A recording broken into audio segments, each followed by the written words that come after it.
एक छोटे से गांव में एक नौजवान अहमद रहता था। इसके वालिद एक किसान थे जो दिन रात खेतों में काम करते, मगर घर का खर्च बेमुश्किल पूरा होता। अहमद बचपन से मेहनती और ज़हीन था। वो हमेशा अपने वालिद से कहता, अब्बा जान, एक दिन मैं आपके ख्वाब जरूर पूरे करूंगा। गांव में अक्सर लोग अहमद को मजाक का निशाना बनाते, क्योंकि वो पढ़ाई के साथ साथ खेतों में भी काम करता।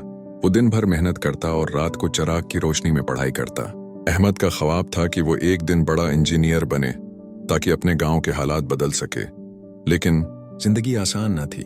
कई बार उसे भूख के साथ पढ़ना पड़ा, कभी किताबें खरीदने के लिए मजदूरी करनी पड़ी। दोस्त अक्सर हंस कर कहते, ये सब ख्वाब सिर्फ कहानियों में पूरे होते हैं। मगर अहमद ने उन बातों को कभी दिल पर न लिया। वो सब्र, मेहनत और दुआ पर यकीन रखता था। वो अपनी माँ के ये अल्फाज हमेशा याद रखता, बेटा, दुआ और सब्र कभी रायगा नहीं जाते, अल्लाह वक्त पर नवाजता है। साल गुजरते गए। अहमद ने पढ़ाई में मेहनत जारी रखी और हर इम्तिहान में अच्छे नंबरों से कामयाब हुआ। गांव के कुछ लोगों ने उसकी हिम्मत देखकर मदद भी की। आखिरकार अहमद शहर के एक बड़े इंजीनियरिंग कॉलेज में दाखिल हो गया। वहां भी उसने छोटी छोटी नौकरियां करके अपना खर्च पूरा किया। एक दिन अहमद को एक ऐसा प्रोजेक्ट बनाने का मौका मिला जो जरी जमीन के लिए पानी की कमी का मसला हल कर सकता था। उसने दिन रात मेहनत की, तहकीक की और आखिरकार एक सादा मगर मुअस्सिर मशीन तैयार कर ली। ये मशीन कम खर्च में ज्यादा पानी फराहम करती थी। जब ये मशीन कामयाब हुई तो हुकूमत ने अहमद को एजाज दिया। मीडिया ने उसकी कहानी सुनाई।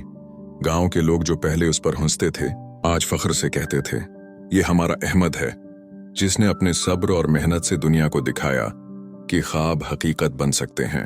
अहमद ने अपना सबसे पहला प्रोजेक्ट अपने गांव के खेतों में लगाया, ताकि किसानों को फायदा पहुंचे। उसने कहा, यह कामयाबी सिर्फ मेरी नहीं, बल्कि हर इस शख्स की है जिसने मेरा साथ दिया, और हर इस दुआ की है जो मेरी माँ ने की।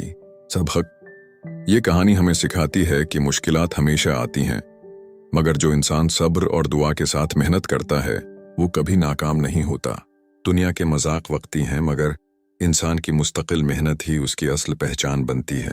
अगर आपको ये सबक आमूज कहानी पसंद आई हो तो चैनल को सब्सक्राइब करें, ताकि मजीद ऐसी हकीकी और हौसला अफजा कहानियां आप तक पहुंच सकें। आपका एक सब्सक्राइब हमारे लिए हौसले का जरिया है।